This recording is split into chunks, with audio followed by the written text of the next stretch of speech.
Saying what can't be said. Israel has been defeated. A total defeat. These aren't my words.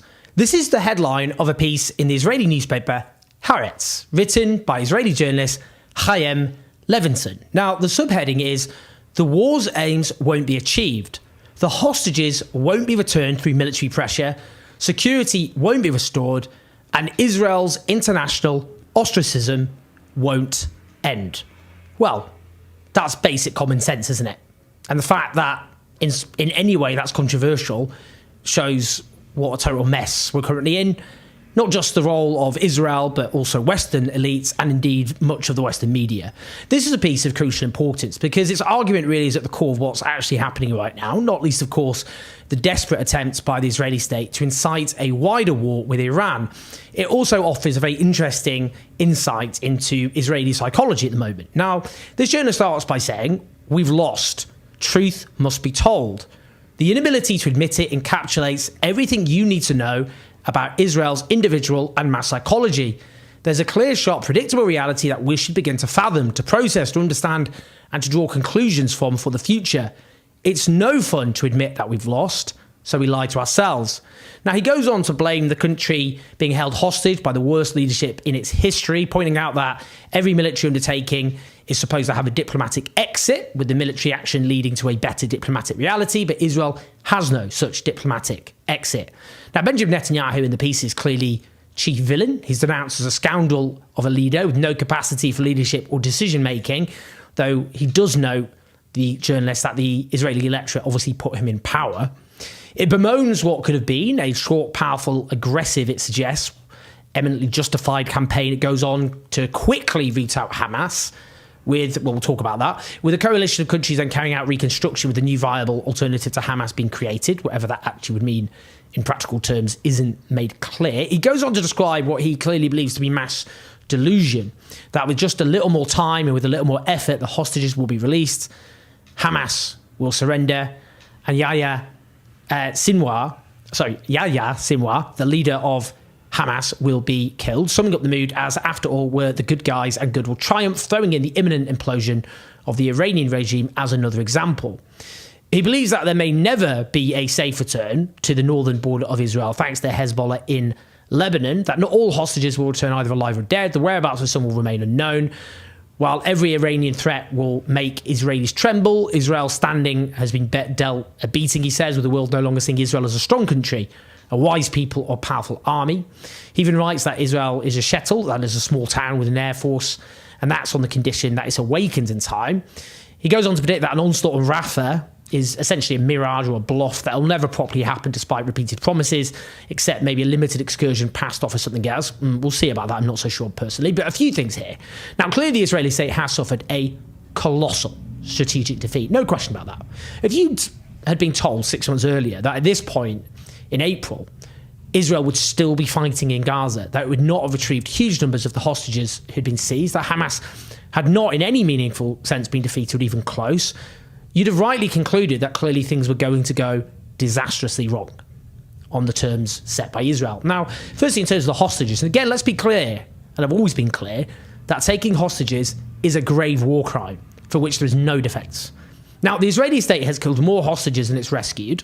It's believed 253 hostages in total were taken on the 7th of October, overwhelmingly Israeli, but some foreign citizens. We don't actually know how many hostages the IDF has killed. We know it's killed at least 3 directly in terms of being fired upon. They were waving white flags, screaming in Hebrew, clearly unarmed, and indeed underlining that Palestinian civilians have no chance whatsoever. Of the remaining hostages, 34 are believed to have been killed. Now, we don't know the circumstances of how each of those hostages were killed, but I would note, for example, that when Yossi Sharabi, one of the hostages, was reported back in January to have been killed in an IDF strike, it was widely denounced as a false claim by Hamas, that Hamas had actually must have killed him.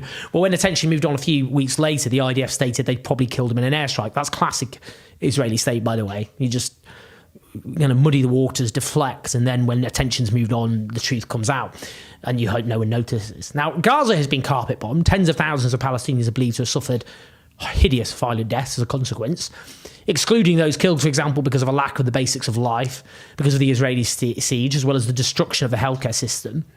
So statistically speaking, it is obviously inevitable that some hostages will have been killed by Israeli ammunition. Now, in terms of hostages safely returned to their loved ones in Israel, 4 were released by Hamas unilaterally, while 105 were released because of a ceasefire and a prisoner exchange deal. So clearly the hostages were never going to be rescued by military means. That was always a lie and continues to be a lie. It needed a ceasefire and negotiation.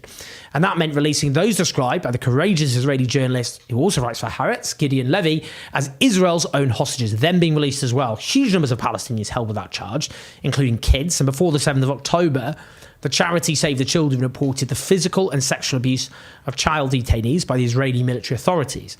Conditions for these prisoners are so catastrophic that having been chained up for so long, some have had their limbs amputated. Save the Children, again, have reported that since this horror all began, kids have been detained without cause, suffering hideous violent beatings, no medical care, prevented from speaking to parents. Last December is just one example. The 14-year-old Palestinian boy Salem was released after months of detention after being arrested for throwing stones at an illegal settlement. By mid-March, well over 7,000 Palestinians have been arrested in the West Bank alone, with over 3,000 held without charge, with huge and overwhelming evidence of torture, ill treatment. In many cases, families not even being told about the whereabouts of their loved ones. Sounds a lot like hostage taking, doesn't it? Now, in terms of Hamas being undefeated, well, you cannot defeat an idea. As The Guardian reports this weekend, Hamas remains in de facto control over swathes of Gaza, including where much of Gaza's population is concentrated. Few of its top leaders have been harmed. Much of its tunnel network is intact. It does add the organisation's ability to effectively govern is much reduced. Its military stores are depleted and thousands of fighters are dead. But even Israel's estimates are only a third of Hamas's pre-war 30,000 to 40,000 having been killed. Hamas claim much lower.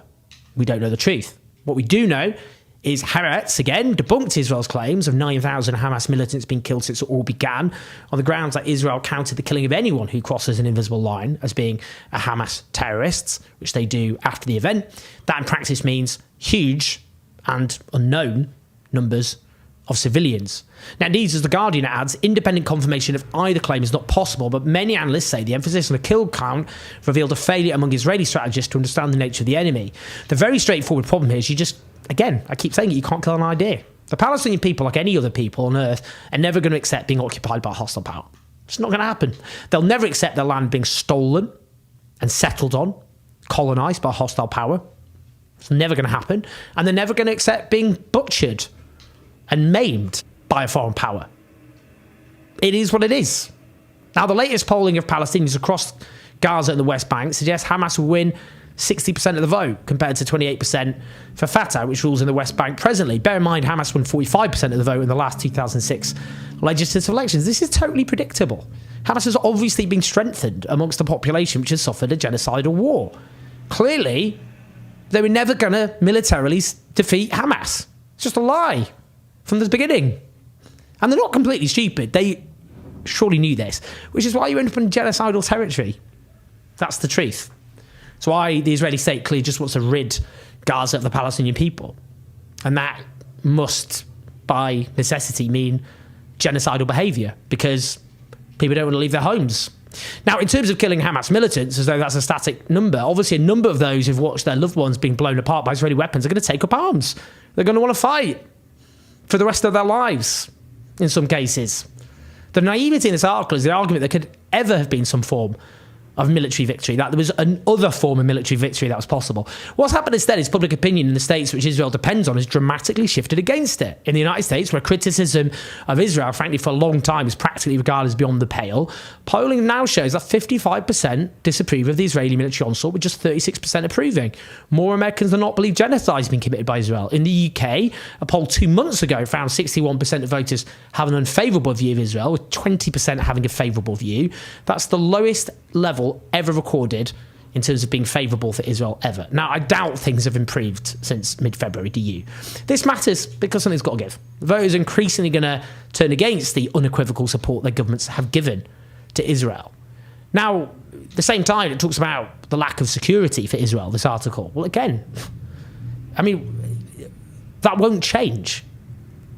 That won't change for the basic underlying problem, which is the suffering of the Palestinian people. I'll come on to that. Look, I mean, the problem with the article is it suggests this is basically on Netanyahu. A useful bogeyman to have, to be sure, but this is inevitably where the logic of settler colonialism and the underlying dehumanisation it requires takes you.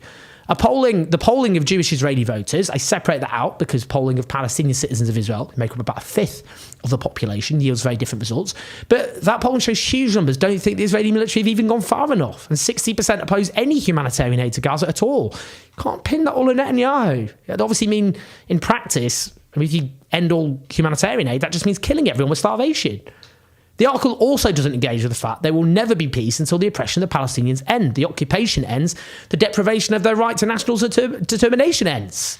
That will always be the root cause of continued violence. So this idea of like, when would security, we'll never get security back? Well, no.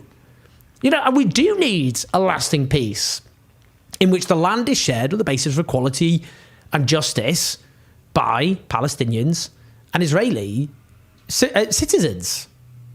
Well, whatever end form that takes is something I'm entirely pragmatic on. It's not for me to dictate it, is it really? It's up to for the peoples there to decide it together, but not on the basis of the Palestinian people having no actual proper say.